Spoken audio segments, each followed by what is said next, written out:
But my focus is going to be on Canada's growing commercial relationship with Turkey and the many opportunities for future growth. So here's what I'm going to cover. I'm going to briefly go over some of the bilateral milestones between the two countries. I'll take a look at some of the business challenges and some of the incentives available to foreign firms. Now, this is the sort of stuff I talk to Canadian companies about.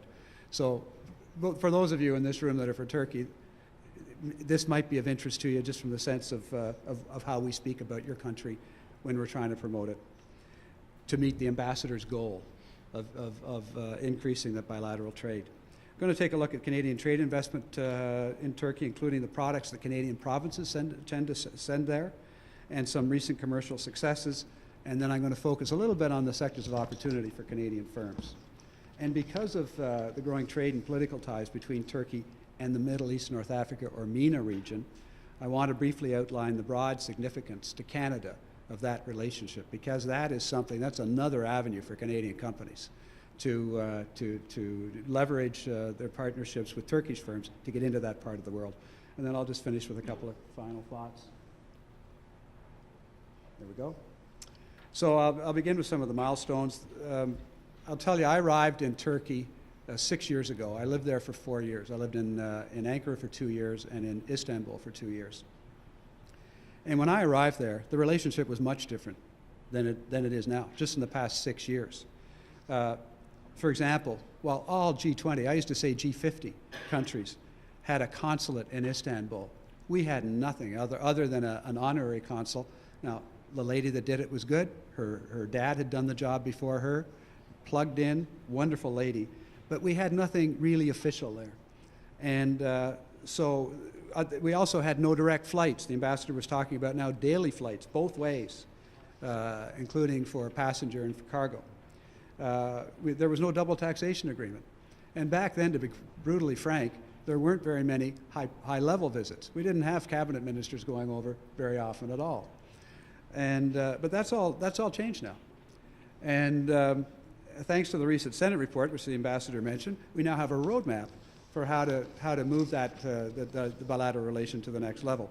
And I think with that Senate report that the ambassador referred to, I just want to mention one thing. The Ontario Ministry of Research and Innovation was in Turkey just a couple of weeks ago, and they signed an MOU with the Turkish counterpart that's going to promote R&D collaboration. This is terrific. There's tremendous potential over in Turkey for R&D collaboration.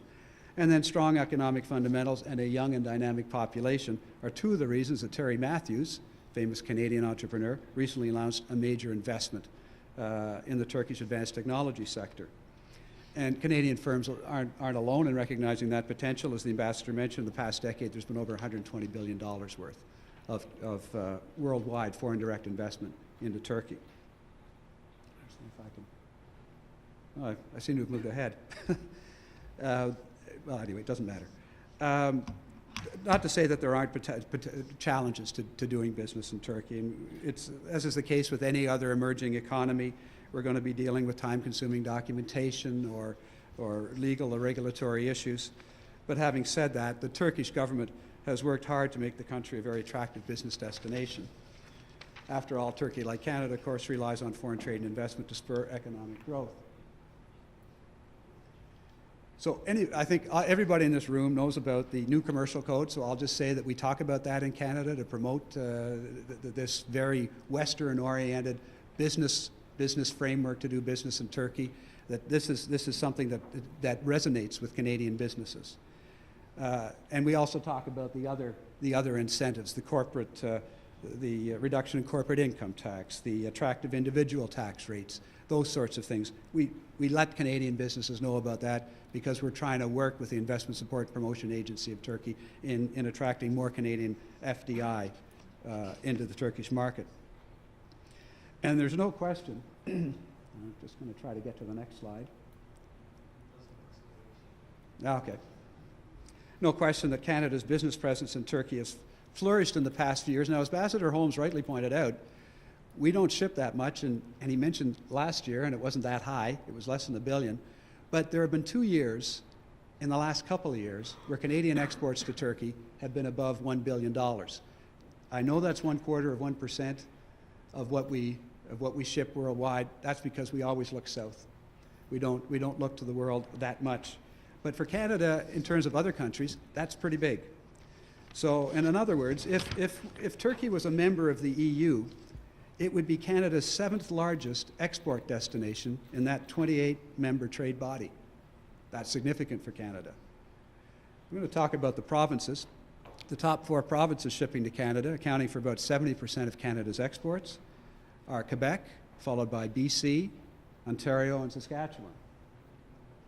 This is me moving on to the next slide. Thank you.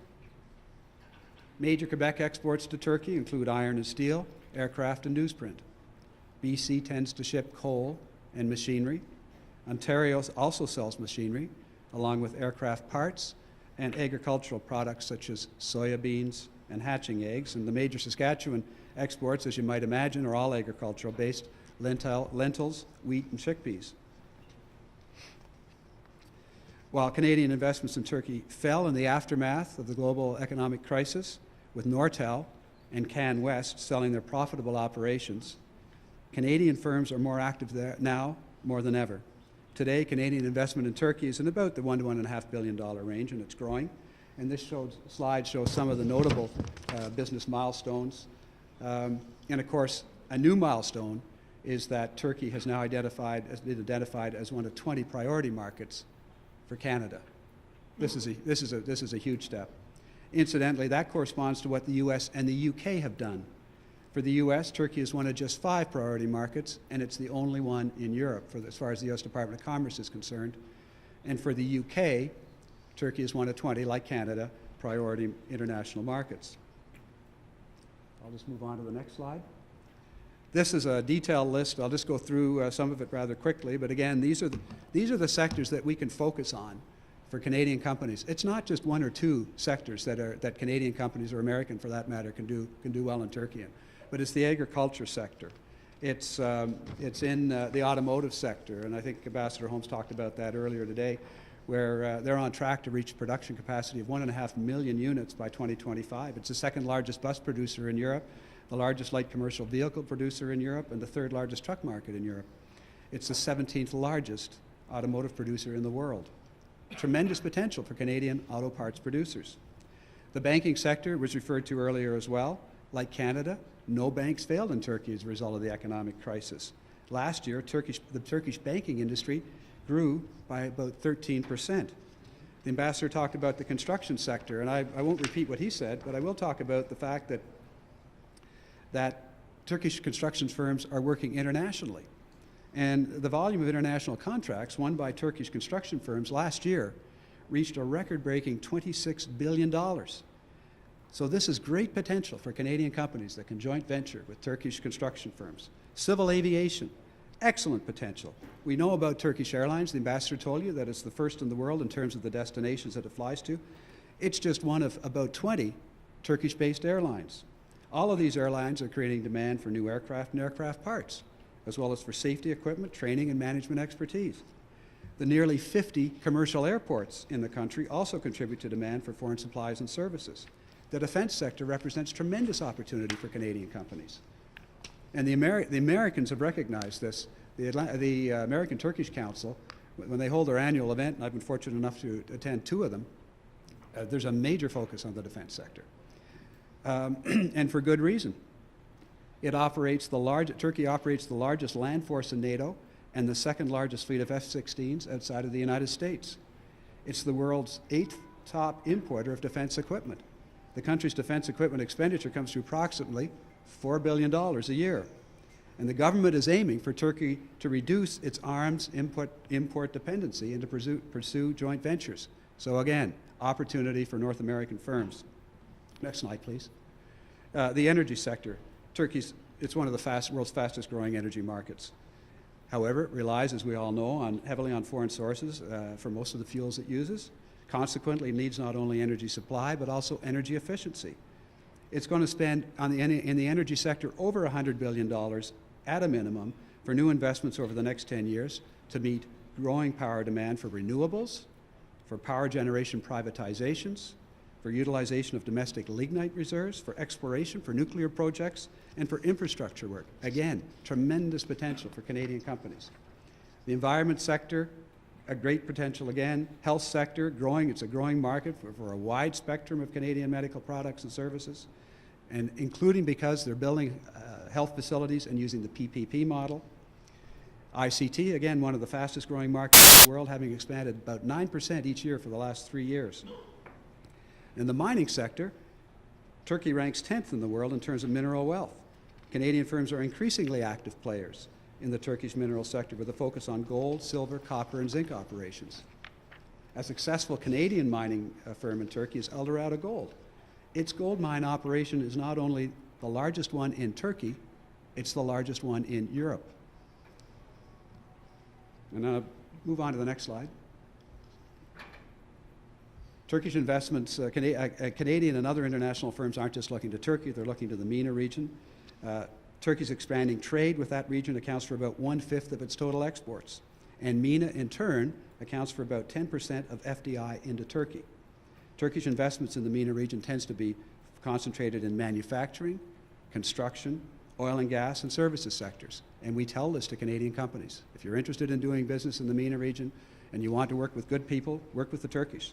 In Saudi Arabia, for example, Turkish involvement in the construction and infrastructure ventures alone stands in excess of $10 billion.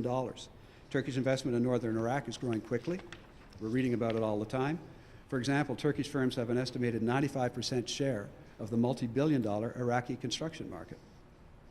These sorts of business connections represent great partnering opportunities for Canadian firms looking for another avenue to expand into the MENA region. So I'm going to conclude. I mentioned the BRIC countries.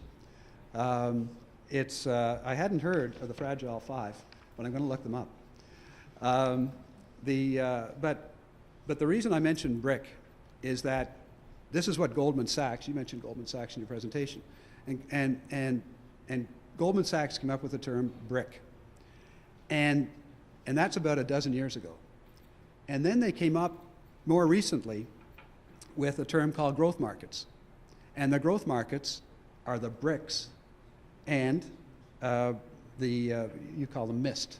I think you call them the MIST countries. So it's Turkey, Indonesia, I call it TIMS. Turkey, Indonesia, Mexico, and South Korea. So Goldman Sachs recognized the importance of Turkey. The US and the UK recognized the importance of Turkey by naming it a priority market. Just last week, and the Honorable Gar Knudsen will refer to this, I think, when he's talking, this last week, Canada came out and recognized Turkey and put it in the list of the top 20. And I think the World Bank really put Turkey's transformation in context earlier this year when it proclaimed, and I quote, Turkey's rapid, just a second, let me, I've got the, I don't know. Anyway, it doesn't matter. Turkey's rapid growth and development over the last decade is one of the success stories of the global economy. So this is what they said. Turkey's rapid growth and development over the last decade is one of the success stories of the global economy. And that's this year, and that's from the World Bank. So there's no question that Turkey represents tremendous commercial potential for Canadian trade and investment, and that it should rank among our priority international markets. It goes without saying that we have the products and the expertise to contribute to the sectors outlined earlier. And by establishing a JETCO, by pursuing formal FTA negotiations, hopefully in 2014, and by following up on other initiatives under consideration, including the recommendations coming out of the Senate Standing Committee report, Canadian firms will gain a much stronger foothold in Turkey and, if they wish, in the region as a whole. Thanks very much.